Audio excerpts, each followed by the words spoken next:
এই মাংস খাওয়া নিয়ে অনেক কথা আছে। ধরুন কেউ চিকিৎসকের পরামর্শ মানছেন না। নিয়মিতভাবেই গরুর মাংস খাচ্ছেন। তিনি যদি ঈদের দিনও একই কাজটা করেন, তাহলে কি হবে? উনি যে ক্ষতিটা করে আসছেন, সেটারই ধারাবাহিকতা বজায় থাকবে। আর যিনি নিয়ম মানছেন, যার কোলেস্টেরল মাত্রা স্বাভাবিক আছে, ওষুধপত্র খাচ্ছেন, ব্যায়াম করছেন, চিকিৎসকের পরামর্শে কোলেস্টেরল মাত্রা বেশি হওয়ার পরেও সেটাকে আস্তে, আস্তে কমিয়ে এনেছেন, নিয়ন্ত্রণে রেখেছেন। তিনি যদি হঠাৎ করে ঈদের দিনে কিছুটা গরুর মাংস খান, তাহলে আমার মনে হয় না সেই একদিনের কয়েক টুকরা গরুর মাংসে খুব বেশি ক্ষতি হবে। কাজেই বিষয়টা যদি এভাবে দেখি, যিনি নিয়ম মানছেন, তিনি একদিন কয়েক টুকরা মাংস খেলে খুব বেশি ক্ষতি হবে না। আর যিনি নিয়মিতভাবেই অনিয়ম করে আসছেন, তিনি যদি সেই একদিন একটু গরুর মাংস বেশি খান, তাহলে তারও যেই ক্ষতির যে ধারাবাহিকতা সেটাই বজায় থাকবে। বাড়তি খুব বেশি ক্ষতি হবে না।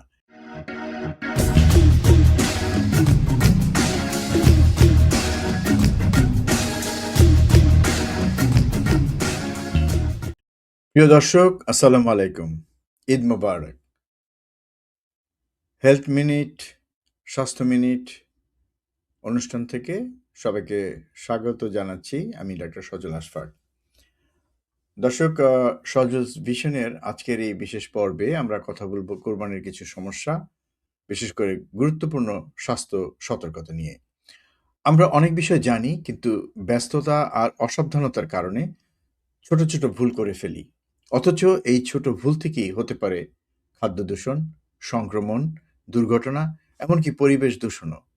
আজকের এই ভিডিওতে আমরা আলোচনা করব কোথায় ও কিভাবে কোরবানি করা ভালো, মাংস কাটার সময় কি, কি সতর্কতা দরকার, কখন মাংস ফ্রিজে রাখা উচিত, কিভাবে সংরক্ষণ করলে ভালো থাকে, রাস্তা ও পরিবেশ পরিষ্কার রাখার গুরুত্ব এবং গরুর মাংস খাওয়া নিয়ে কিছু বৈজ্ঞানিক তথ্য। এবং পুরো ভিডিওতে আমরা চেষ্টা করব ইউএসডিএ, এফডিএ, সিডিসি এবং WHO এর তথ্যের ভিত্তিতে কথা বলতে। চলুন শুরু করি। ফজরের আজানের পর থেকেই শুরু হয়ে যায় ঈদের জামাতে যাওয়ার প্রস্তুতি। পরিবারের সবাইকে নিয়ে ঈদের জামাতে যাওয়াটাও একটা মজার বিষয়, আনন্দের বিষয়। এবং তারপরে নামাজ শেষে প্রথম যে কাজটি করতে হয় সেটি হচ্ছে কুরবানি। প্রথমেই কুরবানির জায়গা ও পরিচ্ছন্নতা। বাংলাদেশে অনেক জায়গায় রাস্তায়, গলিতে, খোলা মাঠে কোরবানি করা হয়। এক্ষেত্রে সবচেয়ে গুরুত্বপূর্ণ বিষয় হচ্ছে পরিচ্ছন্নতা। যেখানে মাংস কাটা হবে সেই জায়গা আগে থেকেই পরিষ্কার করে নিতে হবে। মাটি, ঘাস বা ফ্লোর যাই হোক না কেন, তার উপর পরিষ্কার ত্রিপল বা প্লাস্টিক শীট ব্যবহার করা ভালো। মাংস যেন সরাসরি মাটি, ধুলো বা নোংরা কিছুর সংস্পর্শে না আসে। কারণ ইউএসডিএ এবং সিডিসি অনুযায়ী কাঁচা মাংস অপরিষ্কার পরিবেশে থাকলে খুব সহজেই জীবাণু দ্বারা দূষিত হতে পারে। মাংস কাটার আগে ছুরি, বটি বা কাটিং বোর্ড বা যেসব উপকরণ আপনি ব্যবহার করবেন, সেগুলো ভালোভাবে পরিষ্কার করে নিতে হবে। মাংস কাটার সময় নিরাপত্তা। কোরবানির সময় ছোটখাটো দুর্ঘটনা খুব সাধারণ ঘটনা। অনেকেই মাংস কাটতে গিয়ে হাত কেটে ফেলেন, তাই ধারালো ছুরি ব্যবহারে সাবধান হতে হবে। শিশুদের দূরে রাখুন এবং সম্ভব হলে প্রোটেক্টিভ গ্লাভস ব্যবহার করুন। গ্লাভস ব্যবহারের সুবিধা হলো হাত কাটার ঝুঁকি কিছুটা কমে, মাংস ধরে কাটতে সুবিধা হয় এবং হাতের জীবাণু মাংসে কম যায়। মাংস কাটার সময় যদি কারো হাত কেটে যায়, তখন কি করবেন? সাথে, সাথে সাবান বা পানি দিয়ে পরিষ্কার করুন। পরিষ্কার কাপড় বা গজ দিয়ে চেপে ধরুন। রক্ত বন্ধ হলে ব্যান্ডেজ করুন। তার আগে অ্যান্টিসেপটিক সলিউশন থাকলে সেটা দিয়ে পরিষ্কার করে নেওয়া ভালো। গভীর কাটা হলে দ্রুত চিকিৎসকের কাছে যান। এবার রোদ, মাছি এবং ডেঞ্জার জোন। বাংলাদেশে অনেক সময় খোলা রোদে ঘন্টার পর ঘন্টা মাংস কাটা হয়। এটা খুব ভালো অভ্যাস নয়। এফডিএ ফুড সেফটি গাইডলাইন অনুযায়ী 4 ডিগ্রি সেলসিয়াস থেকে 7 ডিগ্রি সেলসিয়াস তাপমাত্রাকে বলা হয় ডেঞ্জার জোন। এই তাপমাত্রায় ব্যাকটেরিয়া খুব দ্রুত বৃদ্ধি পায়, তাই মাংস কাটার জায়গা ছায়াযুক্ত হওয়া ভালো। সম্ভব হলে শামিয়ানা ব্যবহার করুন। মাংসের উপর মাছি বসতে দেবেন না, কারণ মাছি অনেক রোগের জীবাণু বহন করতে পারে। খোলা রোদে অনেকক্ষণ থাকলে মাংসের তাপমাত্রা বেড়ে যায় এবং নষ্ট হওয়ার ঝুঁকি থাকে। মাংস ধোয়া উচিত কিনা? নোংরা পরিবেশে মাংস কাটলে মাংসে তো আসলে ময়লা লেগে যেতেই পারে। সেক্ষেত্রে মাংসটা না ধুয়ে তো উপায় নেই। তবে বাংলাদেশে অনেকেই মনে করেন যে কাঁচা মাংস ধুয়ে তারপর ফ্রিজে রাখা ভালো। আসলে বিষয়টি তা নয়। ইউএসডিএ এবং সিডিসি বলছে কাঁচা মাংস ধোয়া জরুরি নয়। সবচেয়ে গুরুত্বপূর্ণ বিষয় হলো মাংস ভালোভাবে রান্না করা। তবে যদি ধুলা বা ময়লা লেগে যায় বা ধোয়ার প্রয়োজন হয়, তাহলে পানি পুরোপুরি ঝরিয়ে শুকনো অবস্থায় সংরক্ষণ করতে হবে। ভেজা অবস্থায় ফ্রিজে রাখলে দ্রুত নষ্ট হওয়ার ঝুঁকি বাড়ে। কখন মাংস ফ্রিজে রাখবেন? বাংলাদেশে একটা প্রচলিত ধারণা যে মাংস কাটার সাথে সাথেই ফ্রিজে রাখতে হবে। ঠিক সাথে সাথে না, আপনি কিছুটা সময় পাবেন হাতে। আপনি ঘন্টাখানেক পরে মাংস যদি ফ্রিজে রাখেন, তাতে খুব একটা ক্ষতি হবে না। তো কাটার পর মাংসটা কিছুটা ঠান্ডা হোক। মাংসটা তো কাটার পর একটু গরম থাকে। একটু ঠান্ডা হলে একটু ঠান্ডা হওয়ার পর আপনি ফ্রিজে রাখতে পারেন। কোনো সমস্যা নেই।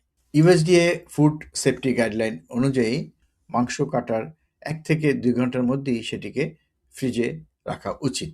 বিশেষ করে বাংলাদেশের গরম আবহাওয়ায় সেটা আরো বেশি প্রযোজ্য। মাংস কিভাবে প্যাক করলে ভালো থাকে? মাংস বড় বড় প্যাকেটে না রেখে ছোট ছোট ভাগে সংরক্ষণ করা ভালো। কারণ ছোট ছোট প্যাকেট করে ফ্রিজে রাখলে সেই মাংস দ্রুত ঠান্ডা হয় এবং পরবর্তীতে রান্না করতে সুবিধা হয়। পুরো মাংস বারবার গলাতে হয় না। বারবার মাংস ডিফ্রস্ট করে আবার রিফ্রিজিং করলে মাংসের গুণগত মান নষ্ট হতে পারে। তবে যদি ভ্যাকুয়াম প্যাক থাকে আ তাহলে সেটা করাই ভালো। তবে আমার মনে হয় যে অনেকের কাছেই হয়তো এই ভ্যাকুয়াম প্যাক করার যন্ত্রটি নেই। সেক্ষেত্রে আপনি বড় জিপলক ব্যাগ অথবা ভালো মানের পলিথিনের ব্যাগ ব্যবহার করতে পারেন।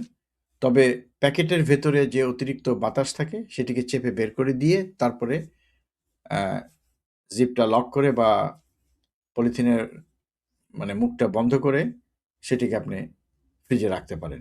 আর ফ্রিজে মাংস খুব বেশি চাপাচাপি করে রাখবেন না। মাঝখানে কিছুটা ফাঁকা জায়গা রাখতে হবে যাতে ঠান্ডা বাতাস সব জায়গায় চলাচল করতে পারে এবং তাহলেই মাংস দ্রুত সমানভাবে ঠান্ডা হবে। কোরবানির সময় আসলে অনেক মাংস হয়ে যায় তো, সেক্ষেত্রে অনেক সময় ডিপ ফ্রিজে জায়গা হয় না। তখন প্রশ্ন আসে যে এই মাংসটা সাধারণ ফ্রিজে রাখা যাবে কিনা? ইউএসডিএ অনুযায়ী রেফ্রিজারেটরে কাঁচা গরুর মাংস সাধারণত ৩ থেকে ৫ দিন পর্যন্ত নিরাপদে রাখা যায়। তবে কথা হচ্ছে সেক্ষেত্রে ফ্রিজটা খুব বারবার খোলা যাবে না। তবে বাংলাদেশের আবহাওয়া, বিদ্যুৎ সমস্যা এবং বারবার ফ্রিজ খোলা বন্ধ করার বিষয় মাথায় রেখে যত দ্রুত সম্ভব সেই মাংস রান্না করে ফেলা উচিত অথবা ডিপ ফ্রিজারে সংরক্ষণ করাই ভালো। ফ্রিজে রাখার সময় চেষ্টা করুন মাংস উপরের তাকের দিকে রাখতে। কারণ সাধারণত সেখানে ঠান্ডা একটু বেশি থাকে। এবার রান্না করার বিষয় নিয়ে একটু বলি। মাংস কাটাকাটি তো হলো। রান্নার তেল নিয়ে অনেকে অনেক প্রশ্ন করেন। গরুর মাংস রান্নায় কোন তেল ভালো? আসলে গরুর মাংস নিজেরই অনেক চর্বি থাকে। তাই অতিরিক্ত তেল ব্যবহার না করাই ভালো। অলিভ অয়েল ব্যবহার করা যেতে পারে। WHO এবং FDA এর খাদ্য স্বাস্থ্য বিষয়ক পরামর্শ অনুযায়ী পরিমিত এবং স্বাস্থ্যকর তেল ব্যবহার করা ভালো এবং আরেকটি গুরুত্বপূর্ণ বিষয় হলো একই তেল বারবার অতিরিক্ত গরম করা উচিত নয়।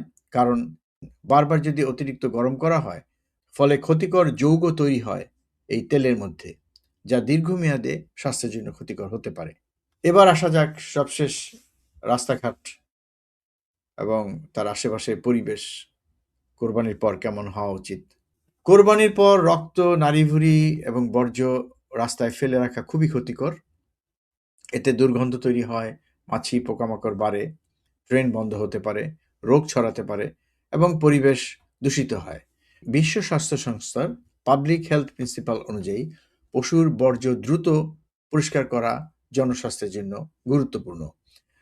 গ্রামে যদি খোলা মাঠে কোরবানি করা হয়, তাহলে রক্ত, বর্জ্য গর্ত করে মাটি চাপা দেওয়া ভালো। তবে শহরে কোরবানির পরে যত দ্রুত সম্ভব রাস্তা ধুয়ে পরিষ্কার করা উচিত। এটা শুধু সৌন্দর্যের বিষয় নয়, এটা জনস্বাস্থ্যের বিষয়। গরুর মাংস কি আসলেই ক্ষতিকর? প্রশ্নটা কেন আসছে? কারণ কোলেস্টেরলের প্রশ্ন আসলেই গরুর মাংসের কথা আসে এবং উচ্চ রক্তচাপ যাদের আছে, যাদের হার্টের সমস্যা আছে, তাদের ক্ষেত্রে সবসময় গরুর মাংস এড়িয়ে চলার কথা বলা হয়। যে কারণে এখন গরুর মাংস আসলে দেখলে মনে হয় না যে এটা আসলে কোনো ভালো খাবার। হয়তো সুস্বাদু কিন্তু স্বাস্থ্যের জন্য ভালো সেটা আসলে অনেক সময় আমরা আ এটা যে স্বাস্থ্যের জন্য ভালো সেটা আমরা প্রায় ভুলতেই বসেছি যে গরুর মাংস খুবই ভালো একটি খাবার। অনেকে মনে করেন যে গরুর মাংস মানেই ক্ষতিকর। আসলে বিষয়টা এত সহজ না।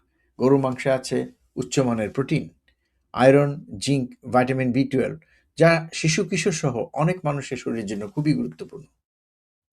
বিশেষ করে বেড়ে ওঠা শিশুদের জন্যে এটি উপকারী হতে পারে। তবে যাদের উচ্চ রক্তচাপ, কোলেস্টেরল, হৃদরোগ বা অন্যান্য স্বাস্থ্য সমস্যা আছে, তারা পরিমাণ নিয়ন্ত্রণ করে খাবেন এবং দৃশ্যমান চর্বি কেটে ফেলা ভালো এবং মাংস যখন সংরক্ষণ করা হয় সেই সময় করতে পারলে তো আরো ভালো। আর যাদের কোনো সমস্যা নেই, তারাও অতিরিক্ত না খেয়ে পরিমিত খাবেন। কারণ স্বাস্থ্য মানে শুধু ঈদের একদিন নয়, পুরো বছরের অভ্যাস। এই মাংস খাওয়া নিয়ে অনেক কথা আছে। ধরুন কেউ চিকিৎসকের পরামর্শ মানছেন না, নিয়মিতভাবেই গরুর মাংস খাচ্ছেন। তিনি যদি ঈদের দিনও একই কাজটা করেন, তাহলে কি হবে? উনি যে ক্ষতিটা করে আসছেন, সেটারই ধারাবাহিকতা বজায় থাকবে। আর যিনি নিয়ম মানছেন, যার কোলেস্টেরল মাত্রা স্বাভাবিক আছে, ওষুধপত্র খাচ্ছেন, ব্যায়াম করছেন, চিকিৎসকের পরামর্শে কোলেস্টেরল মাত্রা বেশি হওয়ার পরেও সেটাকে আস্তে, আস্তে কমিয়ে এনেছেন, নিয়ন্ত্রণে রেখেছেন। তিনি যদি হঠাৎ করে ঈদের দিনে কিছুটা গরুর মাংস খান, তাহলে আমার মনে হয় না সেই একদিনের কয়েক টুকরা গরুর মাংসে খুব বেশি ক্ষতি হবে। কাজেই বিষয়টা যদি এভাবে দেখি, যিনি নিয়ম মানছেন, তিনি একদিন কয়েক টুকরা মাংস খেলে খুব বেশি ক্ষতি হবে না। আর যিনি নিয়মিতভাবেই অনিয়ম করে আসছেন, তিনি যদি সেই একদিন একটু গরুর মাংস বেশি খান, তাহলে তারও যেই ক্ষতির যে ধারাবাহিকতা সেটাই বজায় থাকবে। বাড়তি খুব বেশি ক্ষতি হবে না।